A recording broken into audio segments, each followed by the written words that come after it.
if you look at the Philippines and comparing it to Western countries, say London, Germany, US, relatively speaking, the Philippines has lower housing costs, especially if you're further away from the city, lower transportation expenses, and also lower food prices.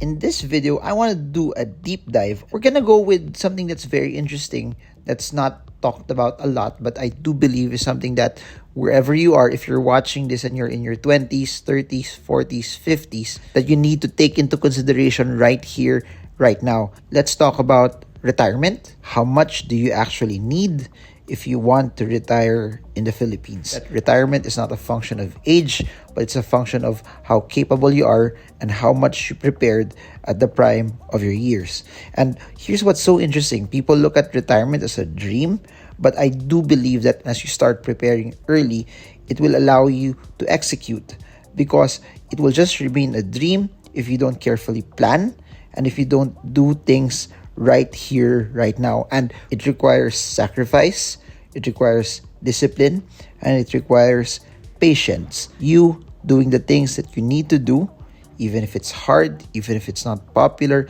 and even if you don't feel like doing it. I do want to challenge you to start preparing after this video.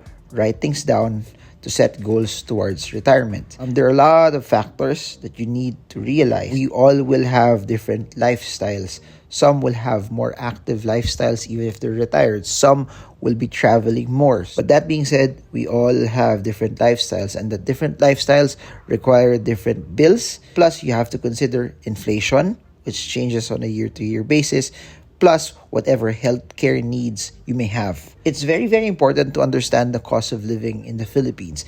If you're watching this and you're not from the Philippines, this video is for you. And if you are from the Philippines also, you've already figured out also how expenses are. That if you look at the Philippines and comparing it to Western countries, say London, Germany, US, relatively speaking, the Philippines has lower housing costs, especially if you're further away from the city, lower transportation expenses, and also lower food prices. Looking at recent data and comparing living indices together, the Philippines has a 46.53 index compared to the United States, which has a cost of living index of 76.81.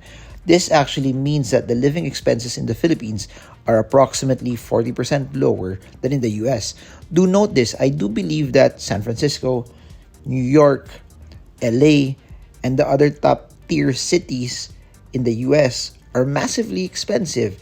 And if you go eat out or if you try to buy property, those things are readily very, very high as compared to different cities here in the Philippines. So even if you look at BGC or Makati, BGC, Makati will be relatively cheaper versus, say, San Francisco or New York. But if you go to the outskirts, there will be certain areas in the US that are relatively cheaper in terms of their property values. It's important to note that the cost of living in each country, particularly also in the Philippines, would vary. If you look at BGC, Makati, Manila, it will be relatively expensive. That's why I always tell people also, for those that want to retire and want to have a cheaper lifestyle, the name of the game is to go into provinces or the more rural areas. But again, there would be a trade-off also to that. Maybe internet may not be as fast. Maybe there might not be a lot of choices for schools. Maybe there might not be a lot of malls. But what's interesting about that is the cost of living will be lower. You get to stretch the amount of money that you actually have as well. Versus if you are in the city and you keep eating out and you keep doing stuff, it would relatively be more expensive. Now, here's what I've seen through the numbers. To retire comfortably, and again, comfortably is very, very subjective. But based on the numbers, we've seen a lot of data that suggests that having 50,000 to 100,000 pesos for that particular price range allows for a decent standard of living. Again, that's about $1,000 to $2,000 US dollars, covering essential expenses like housing, utilities, transportation, healthcare, and even some leisure activities. Do note also that as compared to other countries, a lot of the things that could be done in the Philippines require a lot of payment versus some countries where there are a lot of parks where people can play, children go to the malls, arcades, which require money.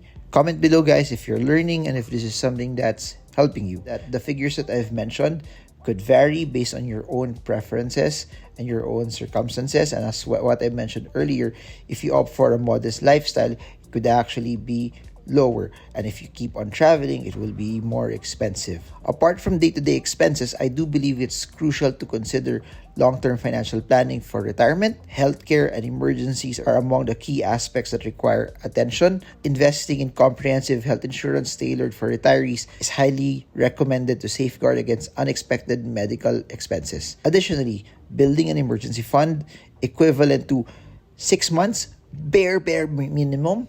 But if you could do 1 year, 2 years, or up to 3 years, that's even better. Now, lastly, I want to talk about inflation also. Over time, as you all know, the cost of living will inevitably rise up due to inflation. According to historical data, the sweet spot of inflation is about 3 to 4% per year in the Philippines. But as you've seen also over the past few years, it's been relatively higher. So it's important to factor in this inflation rate when calculating your retirement savings goal to ensure that your money retains its purchasing power in the future. But I do suggest also, this is one thing that you could actually do. It doesn't mean that you're retired, that you're not doing anything, but you could also allot a portion of your retirement that you could find ways on how you could somehow still gain some revenue to be able to beat inflation. Retirement does not mean you're idle, but retirement basically means that if you stop working as an employee, you do have passive sources that can support you, and you're just working and doing other stuff. You're doing the things that you like. If it earns extra, then better. In conclusion, to retire comfortably in the Philippines, what you could target, again, comfortably is loosely subjective, but what you could target is about 50,000 to 100,000 pesos, especially if you go to the province or to the rural areas. You could stretch that even more. So $1,000 to $2,000. It's also essential to customize this estimate based on your own personal preferences. Remember to consider the cost of living in your desired location, your healthcare expenses, build a massive emergency fund, and do account for inflation. Those are the key factors to consider when planning for retirement in the Philippines. I do hope that this video has provided you with valuable insights and inspired you to start planning for the future. If you enjoyed this video, don't forget to subscribe and share it to other people that you do believe will benefit from this. So that's it for now. Happy retirement planning.